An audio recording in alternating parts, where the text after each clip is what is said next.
رب ہب لی من الصالحین، ایک دعا اور نکل آئی اس وقت سے، اے اللہ مجھے صالح اولاد عطا فرما۔ 80 برس سے تجاوز ہو چکی تھی عمر، اولاد نہیں تھی، اور اللہ نے اسماعیل کا تھا بیٹا دے دیا۔ اب اللہ تعالیٰ نے حکم دیا ہاجرہ اور اپنے اس بیٹے کو لے جاؤ اور جاؤ وہاں بواد غیر ذی زرع، جاؤ وہاں حجاز کی اس وادی کے اندر، وادی غیر ذی زرع، وہاں ان کو چھوڑو۔ اب یہ امتحان دیکھیے، توکل کا امتحان۔ حضرت ابراہیم لے آئے، کوئی متنفس نہیں، کوئی گھاس تک پیدا نہیں ہو رہی، کوئی درخت کا ہونا تو اور بڑی بات ہے کہ کھجور کا درخت ہو یا کوئی اور درخت ہو، پانی نہیں،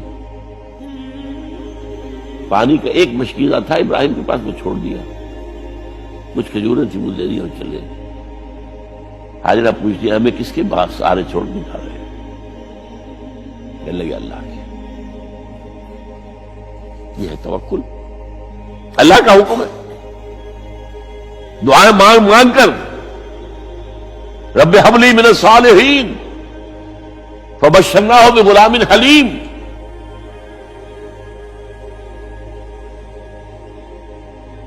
اب وہ بچہ آتے رہتے تھے، چکر لگاتے تھے۔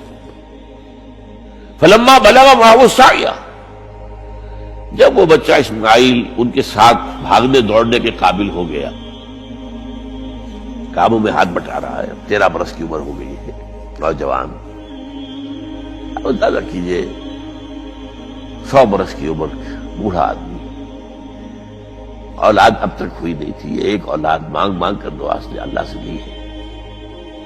اب آخری امتحان آتا، اس سے آگے کوئی امتحان نہیں۔ اس بوڑھے شخص کی نخل تمنا ہری ہو رہی تھی اپنے بیٹے کو دیکھ کر۔ فلما بلغ معه السعی قال یا بنی انی اری فی المنام انی اذبحک فانظر ماذا تری۔ کہتے ہیں حضرت ابراہیم بیٹے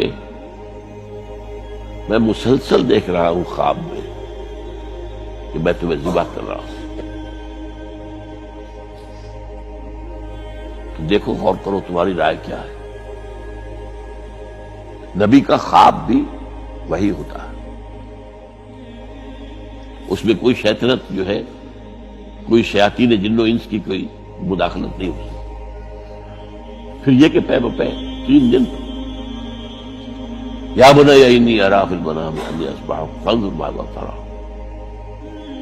اب جواب سنیے، وہ حلیم، یا ابت افعل ما تؤمر ستجدنی انشاءاللہ من الصابرین۔ ابا جان کر گزریے جو آپ کو حکم ہو رہا ہے، تومر ابرتا نہیں، تومر حکم ہو رہا ہے۔ جب 3 دفعہ آپ کو یہ حکم ہو گیا اللہ کی طرف سے تو پھر دیر کاہے پہ؟ یا ابت افعل ما تؤمر ستجدنی انشاءاللہ من الصابرین، آپ مجھے انشاءاللہ صابر پائیں گے۔ یہ وہ صابر اور حلیم ہونے کی شان ہے، جان دینے کے لیے دیا۔ اب یہاں بھی دیکھیے کہ یہودیوں نے اتنی تحریفیں کی ہیں۔ وہ ذبیح اللہ حضرت اسحاق کو کہتے ہیں، یہ بعد میں حضرت اسحاق پیدا ہوئے، 13 سال بعد، 100 برس کی جب عمر تھی حضرت ابراہیم کی تب ہوئے۔ اب وہ کہتے ہیں کہ ذبیح اللہ جو ہے وہ اسحاق ہے، اسماعیل تھی۔ مروا پہاڑی، جو مروا اور یہ موریا، وہاں پر بھی انہوں نے ایک پہاڑی کا نام رکھ دیا مروا۔ وہ کہتے ہیں یہاں پر اسحاق کو ابراہیم نے ذبح کرنے کی کوشش کی، سب بکواس۔ ایک بڑی عمدہ کتاب مولانا فراہی رحمۃ اللہ علیہ کی تھی، عربی، پھر اس کا ترجمہ ہوا، الرأی الصحیح فی من هو الذبیح۔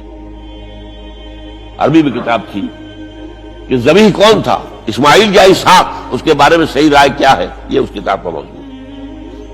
تو انہوں نے تورات کے حوالے سے ثابت کیا ہے۔ اصل میں ہوتا کیا ہے، چور لاکھ چیزیں چھپا بھی جائے اپنی تو کہیں نہ کہیں کلو چھوڑ جاتا ہے۔ آخر تفتیش ہوتی ہے، پولیس والے بھی جانتے ہیں، کہیں نہ کہیں سے کوئی نہ کوئی کلو جو ہے، اب ساری چیزوں کو سمیٹنا مشکل ہوتا ہے اس کے لیے، تو اس کے اندر وہاں کلو موجود ہے، اسحاق اس کے اندر تورات کے اندر جس سے ثابت ہوتا ہے، انہوں نے ثابت کیا۔ الرأی الصحیح فی من هو الذبی، اس کا میں نے ترجمہ شائع کیا تھا جب میں نے ابتدا کی ہے لاہور میں آ کر اپنے کام کی 1965 میں، تو دارالاشاعت اسلامیہ میں نے قائم کیا تھا اپنا ایک دارالاشاعت پبلشنگ ہاؤس، اس سے وہ کتاب شائع کی تھی میں نے۔ اب بھی وہ چھپتی ہے، اب وہ اور پبلشر ہیں ان کے، وہ چھاپتے ہیں۔ بہرحال تو حضرت اسماعیل جو ہے وہ ذبیح اللہ ہے، اللہ نے جب لٹا دیا فلما اسلما وتلہ للجبین۔ اب یہاں پر ذرا نوٹ کیجئے، اسلما جب دونوں نے اسلام کا مظاہرہ کیا، وہ جو میں نے کہا تسلیم، سر تسلیم خم ہے جو مزاج یار میں آئے۔ بوڑھا باپ چھری لے کر تیار ہو گیا ہے اور جوان بیٹا گردن ڈال کر، بس صرف ایک احتیاط کی ہے کہ پیشانی کے بل لٹایا ہے تاکہ چہرہ سامنے نہ رہے، اتنی بات۔ چھری چلاتے ہوئے چہرہ میں اونده بولتا اللہ للجبین، پیشانی کے بل انہوں نے لٹا دیا اور پھر چھری چلائی۔ لیکن اللہ نے پکار کر کہا یا ابراہیم قد صدقت الرؤیا انا کذلک نجزی المحسنین، اے ابراہیم بس تم نے اپنا خواب پورا کر دیا۔ میں نے آج سے بہت پہلے مضمون لکھا تھا اس پر، تو میں نے کہا تھا جس کا امتحان لیا جا رہا تھا وہ فیل نہیں ہوا، ممتحن کو بس کرنی پڑی، اللہ کو بس بس بس۔ ان ھذا لہو البلاء المبین، اے ابراہیم واقعتاً یہ بہت بڑی آزمائش تھی جس میں تم پورے اتر گئے۔ یہ میں نے آپ کے سامنے زندگی کا جو پورا ایک نقشہ ہے ابراہیم کا، ہر قدم پر امتحان، ہر قدم پر امتحان، ایک سے ایک کڑا امتحان، ایک سے ایک بڑا امتحان، اور آخری امتحان یہ تھا ان ھذا لہو البلاء المبین۔ جب ممتحن یہ کہتے بھائی بات تم بہت پرچہ واقعی میں نے بہت مشکل سیٹ کیا تھا، کمال ہے تم نے بہت عمدہ حل کیا، تو اس سے بڑی شاباش کیا ہوگی؟ لیکن اس کے ساتھ یہ ہے کہ اب اگلا موضوع آ رہا ہے میرا، جہاں تک تو معاملہ آ گیا، یہ قربانی جو ہے اس کو پھر ہمیشہ کے لیے اب سنت ابراہیم کے طور پر جا باقی رکھا گیا۔ عین اس وقت جنت سے ایک میڑا ان کی جگہ آ گیا،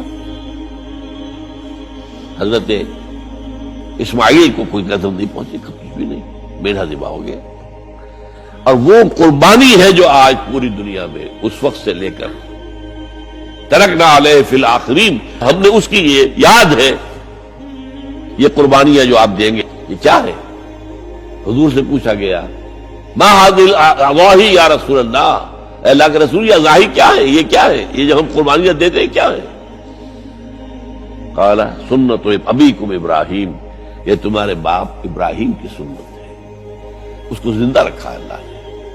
ان کی اس امتحان کی کامیابی کو اس کا جشن منایا جا رہا، ہر سال لاکھوں کا کروڑوں جانور جو ہے اللہ کے نام پر ذبح ہو رہے ہیں۔